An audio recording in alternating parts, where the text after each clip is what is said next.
So I really don't know how to tell you to proceed with this, but just be very delicate. Try not to hurt his feelings, I would say. And if it's something that you can't deal with, then you should possibly go ahead and end it.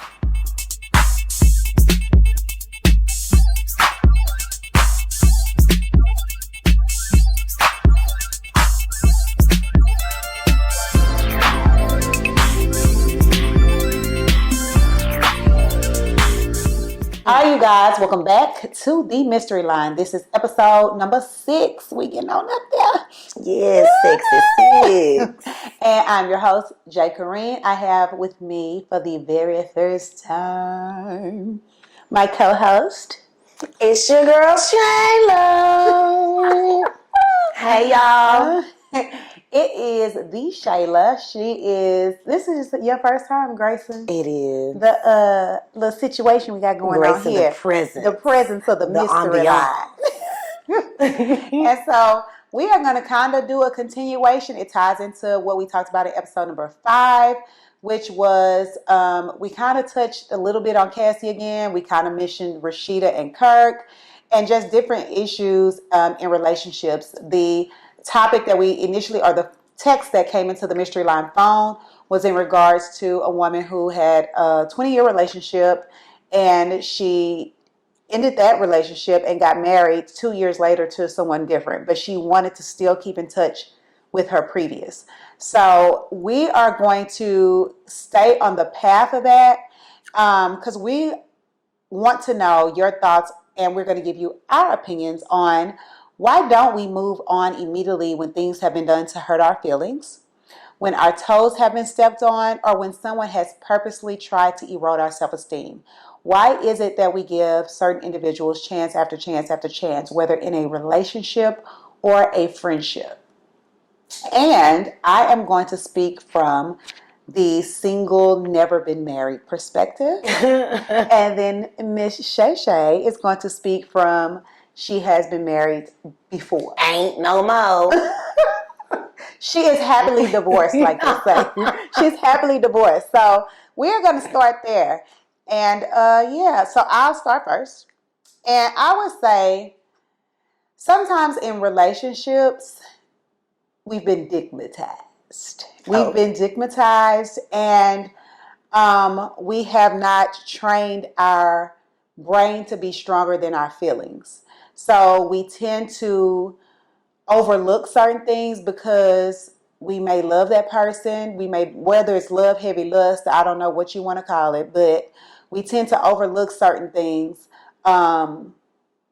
in relationships. In friendships, you try to give someone the benefit of the doubt. I typically try to give you enough rope to hang yourself, because I wholeheartedly believe that people know exactly what they're doing. I can't stand for somebody to throw rocks and hide their hand. I do feel like when someone steps on your toes and you tell them, this is what you did to offend me, and it happens more than once, you are very much aware of what you're doing. And so at that point, that person needs to be held accountable. And for me, in a friendship or even a relationship, we can have another conversation. And I'm speaking from the age that I am now. We can have another conversation about it. And then after that, then it's time to possibly go our separate ways, because I've already told you what you have done to offend me, and you continue to do this over and over again. So that's my outlook on that. With me, when it comes to a friendship, it's a little different than a relationship. My friends, I treat like my family. Right. Know? So everyone that knows me knows that I'm going to speak my mind. I'm going to tell you how I feel initially. If you upset me, if you piss me off, I didn't like what you said, I didn't like what you wore today, I'm going to tell you. Mm-hmm. That's just me. Mm-hmm. So for me, if one of my friends has done something to hurt me or hurt my feelings, I'm going to tell them immediately. And I feel like as my friend, they should be okay with that. I've had situations where people are not. They don't like my honesty, or they don't like the way that I deliver the information. So yes, you have to adjust that. But relationship-wise, I don't really feel like I gave my ex a lot of chances. I mean, I knew who he was. I felt like at the beginning, I knew it probably wasn't a situation that I should have been in. Prior to saying I do? Prior to saying I do. Okay. Prior to saying I do. Long story short, I got pregnant. And so then I had gotten married because of the pregnancy. So it was a gunshot wedding?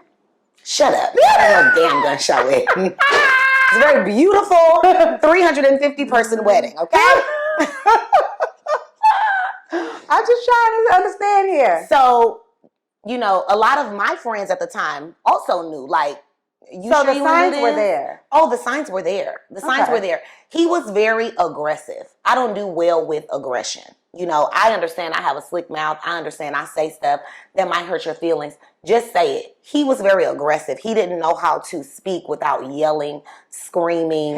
Basically have a conversation. And I don't do well with that. I grew up with my dad speaking to my mom very peacefully. They would have these disagreements all the time. But they would never fight in front of us. They would never scream. He would never yell at her. Right. He would never put his hands on her. Right. Like, never. So for me to be in that type of situation and see that, I knew that I could not stay there. I had to go. Okay. Bye, Felicia. It's done. Over. So I can agree to that. I can agree with that. And I think as adults, I know you said something about in friendships, you're very straightforward in telling the person, you know, how you feel, if you don't like what they're wearing or whatever. I think in friendships, sometimes it's very necessary to have blunt conversations.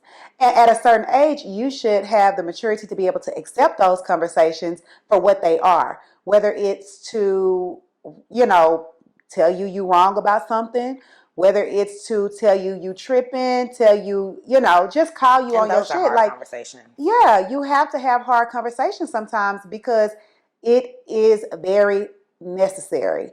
Sometimes our friends tend to crash out. And sometimes, even speaking for myself, we don't see it sometimes. It's like, okay, did you not realize that blah, blah, blah, blah, like this was going on and this is how you're looking at it. But no, this is how you should look at it through this lens. So sometimes it is going to take a friend to pull your coattail and say, okay, this is what I'm noticing from the outside looking in, and this is how I think you should approach it or you should fix it. Personally, though, if you say that to them and they don't fix it and they constantly keep doing the same thing, then what would be your response? Do you just stop talking to them? Do you remove yourself?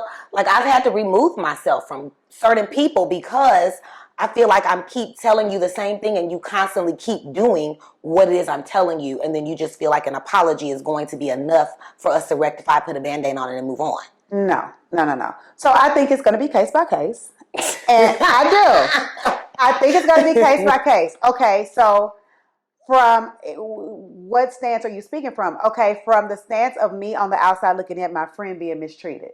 So if you come to me with a problem, okay, and you're asking me my opinion, and I also am the type of person, I cannot stand for my friends to be mistreated. If I know that you're in a situation and you're being drugged through the mud or you're being used and abused and you don't see it and you've come to me and you're using my shoulder to cry on and you're asking, like, I'm just the type of person, don't come to me because I'm coming out swinging. I don't care who it is. And when I see that person, it makes me look at them differently. And it's kind of like, you know, now I'm looking at you upside your head like, why are you even here? Because but if your friend constantly tolerates it, then what? If your friend constantly tolerates it, then that's the point where you step back. You step back and I don't want to know nothing else about it. Because I do feel like if you are going to be in any type of relationship, friendship, situationship, I don't care what you're doing, don't bring me no bullshit about that person if you plan on staying with that person and giving that person chance after chance after chance. Until you have made it up in your mind that it's done, then don't come to me with it. And I think that's the part. Like, with my marriage, I never disclosed anything. Right. So nobody ever knew what was going on in our house because I never told my parents. I never told my friends. I didn't really say anything because I knew that I was still there. Until I was ready to leave, that's when I started to say, hey, this is what's going on. Because when I told my dad, first thing he responded was, who's going to pay him back his $45K? And I had to let him know, like, you ain't getting the $45K back, but we got to go. We got to get up out of here. Right. So I think that's the most important. If you really cherish this person or love this person, or you know that you're going to end up going back, don't keep bringing the mess back to your friends. Because your friend is then going to see them like, when they see them, they're not going to want to talk to them. They're not going to bring them to my event. It's going to be an uncomfortable situation. That's right. Yeah. That's right. And I think we addressed last week Rashida and Kirk.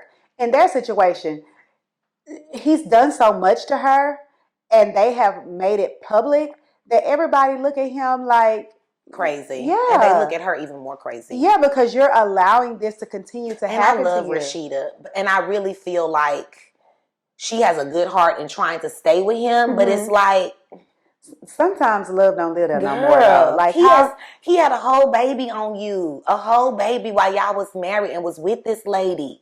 And then had a nerve to paternity test your own child that he had with you while y'all was married. He did. Like, what is going on? I think that's mind games, to take the blame off of, like, to put it in her head like you possibly could have been sleeping around too, when you knew that wasn't any truth to that. I think men play those little mind games all the time. And I feel like he got her money tied up. I feel like it might be cheaper to keep him. Could be. Could very well be. I honestly, because they have some kids, you know what I'm saying? Right. She was the one that had the money initially. Right. Kurt came into the situation. Correct. So I think it's cheaper to keep them. You could be very right. But I mean, how much are you going to deal with while you keep sitting out there and people are looking at you making these crazy decisions? Yeah. And I mean, I'm just, from looking at TV, it looks like it's beginning to affect her appearance. She looks tired. She looks stressed and tired. Like, she looks sick and tired the other day, and she didn't have on any makeup or something. It was at a party, and I said, "Well, the public gonna let you know. The public gonna let you know." And the bags under her eyes. The bags, okay, Michelle used to always talk about the bags, girl. Yeah, but I just feel like sometimes it's hard to hide certain things when you're stressed, when you're going through, and you have to do it in front of a camera. That's why I'm like, how long is it gonna? I mean, so is he still doing stuff? I don't think so. Not that I. At this big age, I mean, he what, about 55? He old, ain't he? Sir, sit down, please. Find you a hobby like golf or something. Don't you want to go play golf? Like, what are you doing? Yeah, you too old for this foolishness. So that's what I'm talking about. If you're gonna stay with an individual, you shouldn't publicize the bullshit. Keep it at home. Keep it in your bedroom. Keep it in the locker. Keep it in the bathroom. I don't care where you keep it. Don't tell people if your plans are to stay with that individual. It has the outside looking at them like they crazy, or looking at you like you got a mental problem. Because why are you allowing this to happen to you? Like, why are you putting yourself through all this stress? Losing sleep, losing hair, and all that kind of stuff, like losing time that you could be having a good time with somebody else. But on her side though, you have that person that you just kind of can't ever. I ain't never been there, so when I get there, I'll let you know. I ain't never been with a person. I have. It was hard to say, you know what, I'm good. And I had to block you on all aspects. Well, yes, let me take that back then. I take that back. I have been with a person. And he could be that for her, That's how I ended up living in Brenham. Because I had to totally out of sight, out of mind, because I found myself keep going back. Yeah. So I have been with a person where I too was the dumb one. And I allowed a lot of things to happen that should not have happened. Like I told y'all, I said, all of my relationships were about 5 years, and a few of them should not even have gone that long. But one of them where I found myself continuously going back and allowing the apologies and gifts to happen is one of the reasons why I left. Because I'm like, I got to shake this motherfucker. Like, this can't continue to go on. And it's the same behavior. That's what kills me. It's like the same behavior. Oh, I'm going to do better. Yeah. And 6 months later. Yeah. The true colors come shining through. Right on back. Right on shining through. Which brings me to my next point. Come on, next So when you are in these relationships or friendships, we have to be strong. As women, we have to be strong. We have to train our brains to be stronger than our feelings, which is not an easy thing to do. Don't get me wrong. I've been there multiple times. It's not an easy thing to do. But you cannot continue to allow repetitive disrespect. Repetitive disrespect, you're teaching that person how to treat you. You're teaching that person, it's creating a cycle. You're teaching that person, like, when I step on your toes, I can buy you some roses, send you edible arrangements or whatever, buy you a Chanel. However, he can, whatever his pockets can handle. Now, maybe a Chanel. Yeah. Maybe a Chanel. And then he's just going to do it again because he knows that the magnitude of the gifts can continue to grow. And he knows that when he gets his rocks off, he can just give you a present and an apology. and you probably gonna be mad for 1 or 2 business days, and then you gonna get back with old buddy. So you have to stand your ground when it comes to how you want to be treated, because there are men out there willing to do what needs to be done. I'm Yes, just gonna there put it are. like that. There are men now. And again, see, I got a lot of confessions when this camera starts rolling. Come So I've had to go away from my type. on. And that's hard for me. That's hard for me too. It's been I so like a hard. bond. I like me a bond, Lord. I like me a bond, Lord. A big ass nigga. I likes a big ass nigga. And it's so hard. Like, you could be somewhere and there could be the Did you nicest. say a bond? A bond. That's what it's called. A big ass B-A-N. nigga. A big ass nigga. And I mean like big, tall, thick. You know, I like Belly? not belly, but just thick. Okay. Big, thick. You know. Okay. Pick you up, squatch walk with you. You Okay. know that. Okay.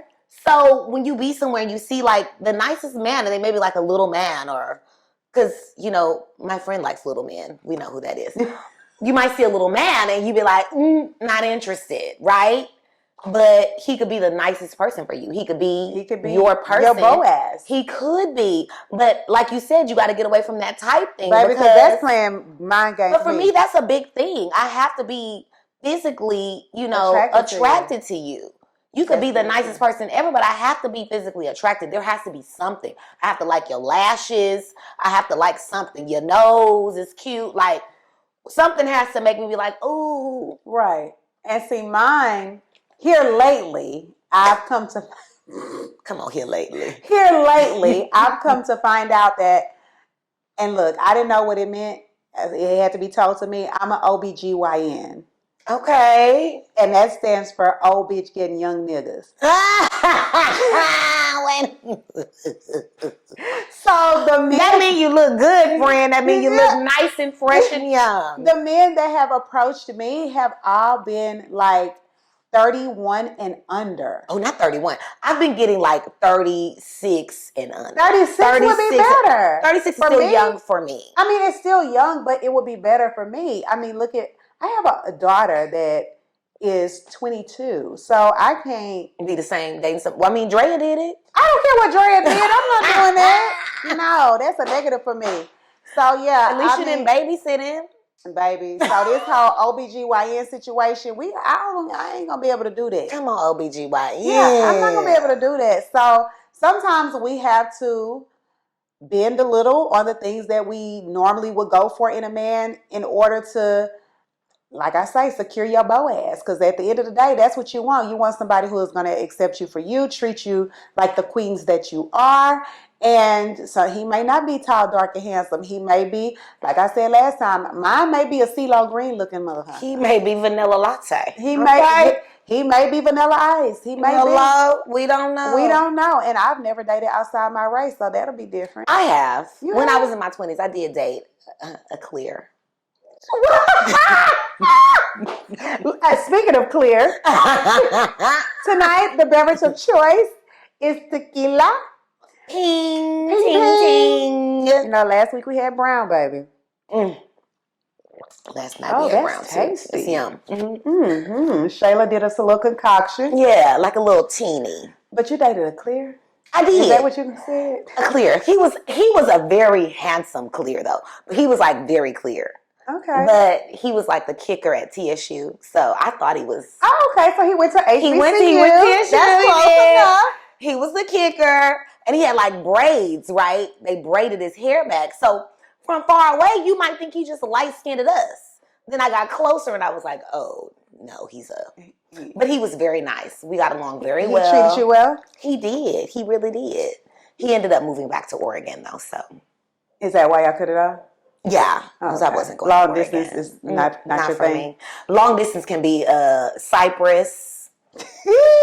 And if you're not from Houston, hello, from the south side of Houston where we stay to Cyprus, that's about a 45-minute to hour drive. That's an hour for me. Okay, 45 hour for her. So that's what she's considering long distance. She said it's absolutely no. From long distance. Not different states. No, same state. That could be long distance still. What about here to Austin? Long distance. That's still too long. 2 hours. I'm the type that, what if I want to get up in the middle of the night and be like, I want to go cuddle with my baby? I'm not going to drive no 2 hours to no damn Austin. Get your teddy bear. I have one. Cuddle with it. It's not the same. You got a whole baby. I need one that's going to rub me back. Not rub you back. Well, they do sell little dolls. I don't want the doll. Battery operated. I want the real thing. You want one with a heartbeat. Hello. Okay. A warm touch. One that'll rise at night. Okay, so we got on track a little bit. All right, so we talking about, relationships and why do we allow certain things to happen to us. But what is an absolute deal breaker in a relationship where you're not going to give that second, third, fourth, fifth, sixth chance? Absolute deal breaker. You know what? Funny thing is, I was asked this when I was in marriage counseling, speaking from the marriage perspective again. Okay. When my ex and I got married, we went through marriage counseling before we got married. That's what they make you do. Uh-huh. And the lady asked us what our deal breakers were. Okay. He said that his was cheating. So if I cheated on him, that would be his deal breaker. Mine was physical abuse. This is the thing. Never would I have thought that I would even said that. Mm-hmm. But the fact that I said it made me feel like I thought that he would be aggressive enough to do something to me. Because why would that be? You know what I'm saying? Uh-huh. Yes, it is a deal breaker. I would never be with somebody that's going to put their hands on me. But what would make me say it in that moment for him? Because he I showed knew you he showed the signs of aggression. Mm-hmm. And the lady said to both of us, we were both wrong. She said there should be no deal breakers in marriage. I was going to say, I don't agree, but I've never been married. That's what she said. She said in a marriage, but there should be I no have deal been breakers. in a relationship where we did go through counseling. We went through relationship counseling. She said, you said for better or worse, you took the vows in front of God. That is it. So if this nigga bust me across my head with a skillet, I'm supposed to forgive and forget? That is what she said. Said my vows? That is what she said. Absolutely. And I guess from her standpoint, she's thinking when you date somebody, you should see those signs before you walk down the aisle to say, yes, I'm going to marry them.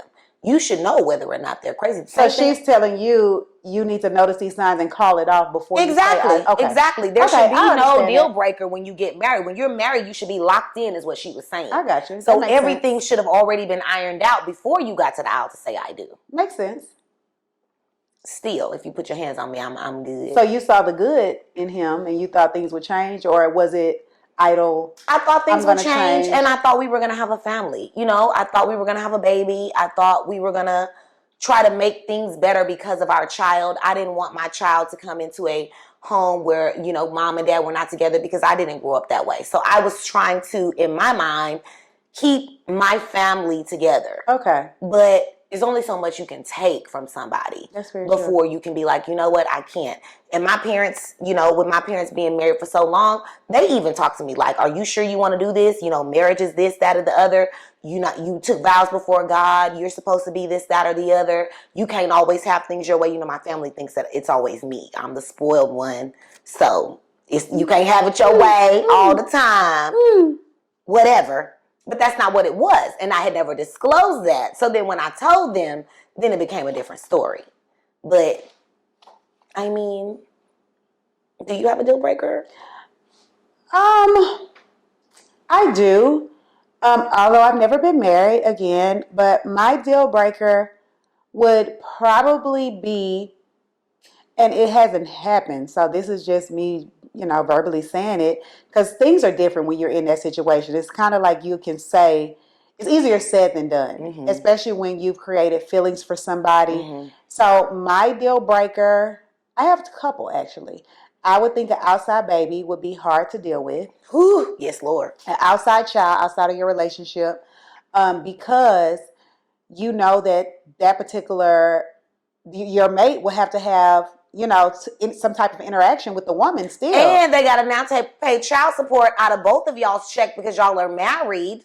Separate accounts. Let's factor that in. Separate accounts. They're going to now be taking child support from you and your husband. I had a friend whose stepdad did that to the mother long time ago, right? We were younger. She made that nigga go get a job at McDonald's. Why? Because we not going to use my 6-figure check to take no child support. You finna use it. So he didn't have a job at all? He did, but we're not using that. Oh, so she wanted them to use I thought they based it off of total income. No, though. he would just give her that check. Here you go. Because listen, if it worked for their household, and she stayed. I don't.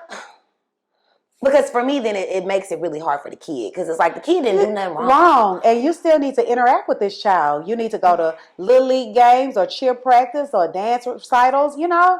So it makes it hard. Birthdays, holidays, it makes it very hard. And it makes the wound keep coming back every time you see that child and look at this person. Yeah. Because you're going to have to see the mama. You're going to have to see she going to be at the games too. So that is one of my deal breakers. My other deal breaker would be physical abuse. Yeah. Like, you ain't finna. You're not finna turn to me. And let me tell you, that's how I knew it was time to go. When I'm laying in the bed, sitting up with my eyes open, thinking of ways I can take you out. I'm not even joking. That's not funny. I'm not even joking. While I'm sitting there trying to figure out ways I can take you out if something happened. No, really. Like, I'm really trying to Tyler Perry your ass because I'm trying to find some grits or something because, like, what is something to do? I pop off and I'm here by myself. Like, no. That's how I know it's time to go. It's either me or you at this point. Okay, so in one of my relationships, I did go through relationship counseling, and when we would do therapy together and we would do therapy solo. Well, I would do therapy solo. He felt like he needed. I went to therapy. So she asked me one time, she was like, have you ever thought about hurting him? And I was like, yeah, many times. And she was like, okay, that's normal. If he's done something to step on your toes, then that's absolutely normal. She said, the problem comes in is, have you thought about how are you going to go through with actually hurting the individual? And I said, I had not gotten that far yet. She was like, so we're cool. But your butt then went on, you didn't thought about, can I get this pillow over his head and smother him? Should I, I have, because it's like, what would you do as a woman, right?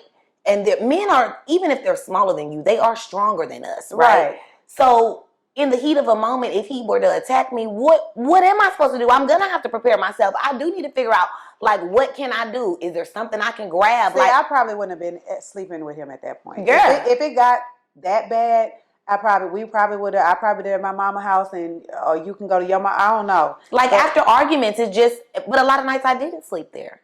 That's the thing. I didn't. I would leave, and then when I come back, he would be more enraged at the fact that I didn't stay. So it's like you really can't win for losing. It's kind of a catch-22. Yeah. With that. Well, you should have bought you some mace, a taser. I had some grits. A pot. You gotta wait till they get to a boiling point, though. Well, I got a pot. Oh, Shay, I'm sorry. I know. That's why now, anytime I see a sign of aggression, I don't do well with arguing in relationships. Any of that, I think it still brings back PTSD for me. I understand because I've been relationship in a PTSD, physical abusive relationship. Yeah, I've been hit so hard one time. You know, this is not funny. I'm laughing now, but y'all know in a cartoon when the birds be flying, that's how the hell I felt. Because he hit me right here at the bridge of my nose. I'm not lying. This was horrible. He hit me right here at the bridge of my nose, and it's like I seen them birds flying around my head. But yeah, that's why I don't do well. Don't talk at me if we're talking. Don't do too many hand motions because I go into defense mode. I'm looking for anything that I can grab that's gonna hit you. Mm-hmm. Don't get in my personal space. Mm-mm. You should be able to have a conversation. And don't put your hands in my face. Yeah, we should be able to have a disagreement without it turning physical. So I totally get it. I totally get it. And not to say he was punching me or nothing like that either, but physical, grabbing me like this, pushing you against walls, pushing you down, that's too much. Yelling at you, calling you out your name, that is too much when I'm supposed to be your wife. Right. It's too much. Verbal, physical, all of it is too much. You should have enough respect to go cool off somewhere and bring your ass back later. Right. Don't do that. And then he did it in front of my dad. When my dad saw it, I think that's when he was like, oh, hell no. We're leaving. How long were you married? 3.5 years. Ooh. I think it was fine the first year and a half because I was working nights. So we worked two different shifts. We never saw each other. Uh-huh. So I would work overnight. He would work during the day. So we would only see each other maybe once or twice out of the week. Then once I became a nurse and I started working regular hours, Then we would see each other every day after work. He would hate that I would want to go somewhere and not want to sit in the house with him all night and watch him play Fortnite. Like stuff like that. So it's like, that's why I think it's very important for you to get with someone who knows your likes, your hobbies, what you enjoy doing, because anything outside of that, it's going to become miserable. not only knows it, but enjoys that as well. Right. And is okay with you being that way. And I think that's the thing. A lot of people are okay with it, and then after a while, they like flip the script. Yeah. If it's like, you met me outside. Hello. You met me in a tray having me a little bath. Hello at the Spit Eye. Okay. And now you acting like you brand new to this. Yes. I don't mind a beverage with a friend every now and again. I don't think there's anything wrong with that. But a lot of people, like you said, they act like they okay with it, and then a few months down the line, they tripping. Why you got to go out all the time? And I feel like if it's not... Really?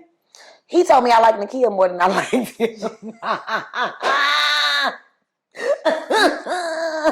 He thought you was over there being bi-curious. No, I said you might be right. I might like her more than you, because at least I don't have to fight with her. Wow. But the fact that you are trying to compare yourself to my best friend is crazy. Crazy. Well, I had an ex to tell me I was spending too much time at my mom's. And I thought that mama? That right there was such a huge turn off. I didn't look at him the same. Did he not like his mama? See, he wasn't raised by his mom. So okay, that's why I understood. And that's why I said, traits of a fuckboy, if they don't get along with their mama or whatever, it's a hell no for me. And it's a reason they don't get along with the mama too. It's something had to have happened for them, because most boys are they're mama's boys. They're very close to their mamas. So if he don't like his mama, he was raised primarily by his grandma. Well, he spent a lot of time with his grandmother. So I never got into why or whatever, but I just know, like I tell y'all all the time, I tell y'all what to look for and what to run from, because I've experienced some bullshit in these many relationships that I have been in. And I think that's why I'm so guarded when it comes to trying to let somebody in. It's like, well, sometimes when they like their mama too much, that's a lot too. So you kind of damned if you do, damned if... Mine was a mama's boy. His mother hated me because I took her son. And he thought that I was her. He was like, my mama did this, why you can't do this? My mama did this, why you can't... I am not your mother. Stop. You never married your mother. You should have known. If you wanted to be with her, you should have married her. Stop. I have never... It's too much. Yeah, I haven't experienced that, but or their mother is in your business type of stuff. I've experienced that. You see? I've experienced it where she came to my house, went in my room, and grabbed my expensive perfume and squirted it on her ass. And that pissed me off so bad. But where was she going? I don't know. But you just washed your ass in my room, though. I found that so disrespectful, because I'm like, I don't do that when I go to people's house. So was it his room too? I mean, it was both our room, but it ain't hers. And you don't pay a bill here. How mamas are. They feel like it's their son stuff. I know that's how my ex-mama felt. She felt like this my son type of stuff. That Lazy Susan belonged to me. And all the perfumes on it. Come on, Lazy Susan. Lazy Susan. It's so cute. It spins in a circle. Yeah. That belonged to me. And then you picked up some expensive shit. I wear that shit when don't put on my stuff. Like, why did you do that? I just couldn't get it, because I just feel like I wouldn't have done that when I went to her house. So it's like, girl. A lot of people are not raised with couth. Clearly. But you know what? I think people, I agree with that. Or they gonna try you. They gonna try you. They got couth, but it's like, okay, she ain't gonna say nothing to me. And that's definitely what the mama was doing in that situation. She was trying you. She ain't gonna say nothing to me. And if you did, she was gonna say something to her son. Mm-hmm. Like he can chastise me or something. Okay. Baby, I am untamable. Ooh, I can't be tamed. Come on. Not at this age. Is you gonna get on the bus and we gonna roll together? Not at this big age. Yeah, we gonna roll together and make this thing work. Or shoot, we gonna go our separate ways. This train gonna derail and you roll that way. And there's nothing wrong with that. We can still be cool or whatever. Yeah. In passing. Hey, all right. How you doing? How's life treating you? Good. God you be blessed. On your journey. On your journey. All right, y'all. So we're going to wrap up what we've been talking about, but we want y'all to get down in the comment section and tell us your thoughts and your views on the things that we discussed. What are non-negotiables for you as far as in a relationship? Like, when are you saying enough is enough? I can't deal with that. Walking out. We also want to know, why is it that we give friendships, relationships, situationships, any type of ship, chance after chance? I want to hear your views, your opinions on that. But we got a late situation to come into the mystery line, so I'm going to read it for us. And it says, I'm talking to a guy who is respectful, kind, and overall a great catch. We have been on 3 dates. My only issue is that his breath stinks like shit. How would you guys approach it nicely? Because I'm about to ghost him if it doesn't get better. I mean, it stank.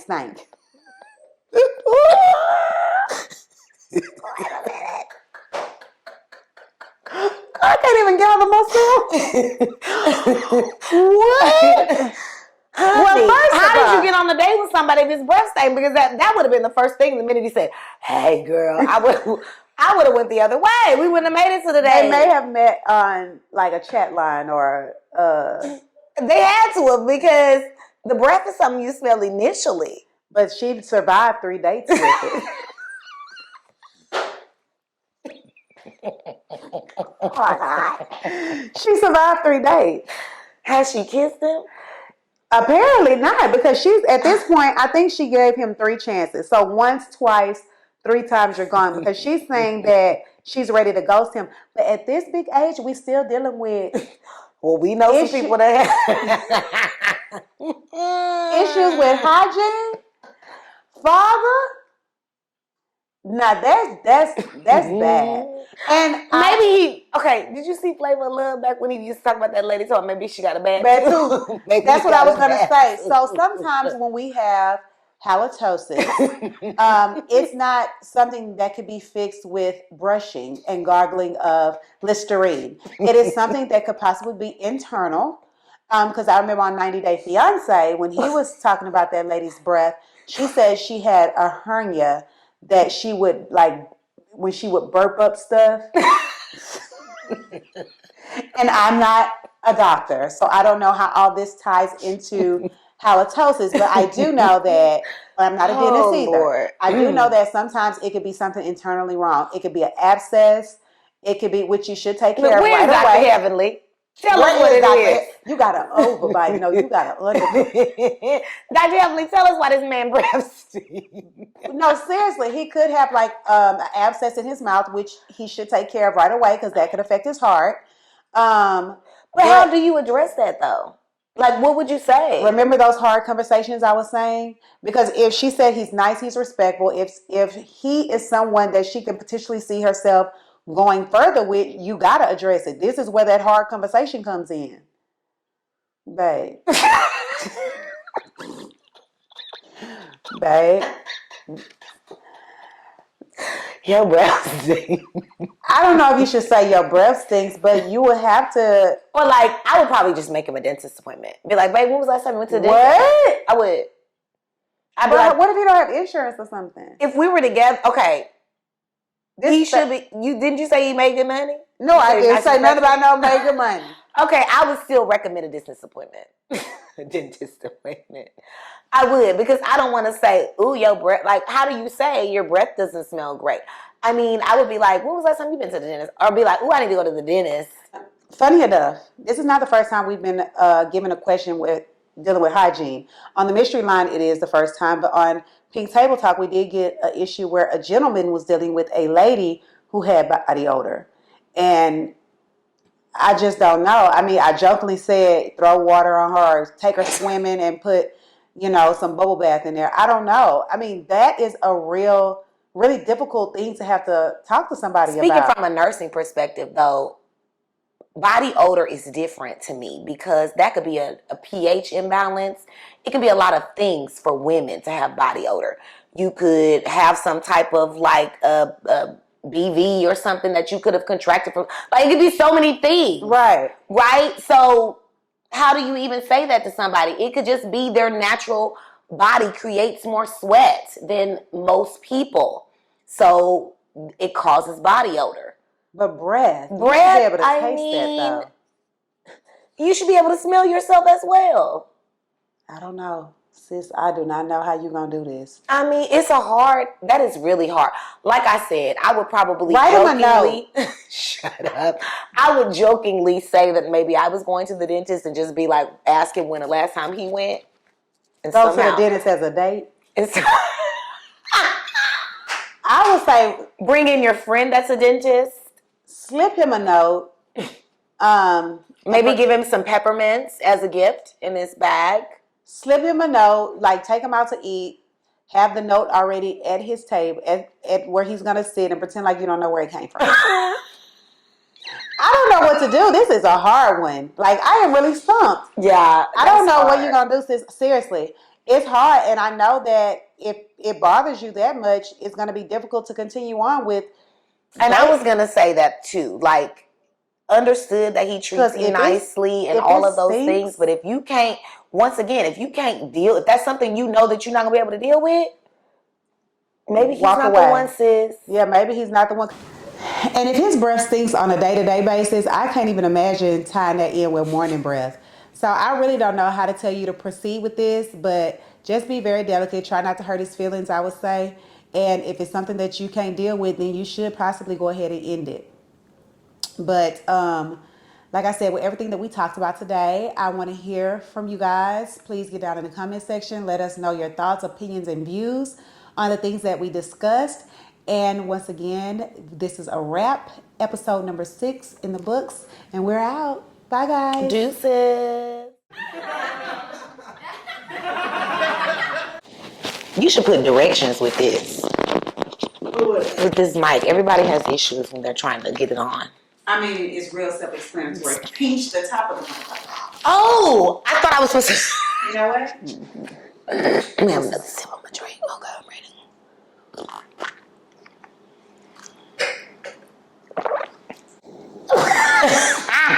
Shut up. Shut your mouth. Because I meant to take it off before I started. Who's calling it? Who's calling it?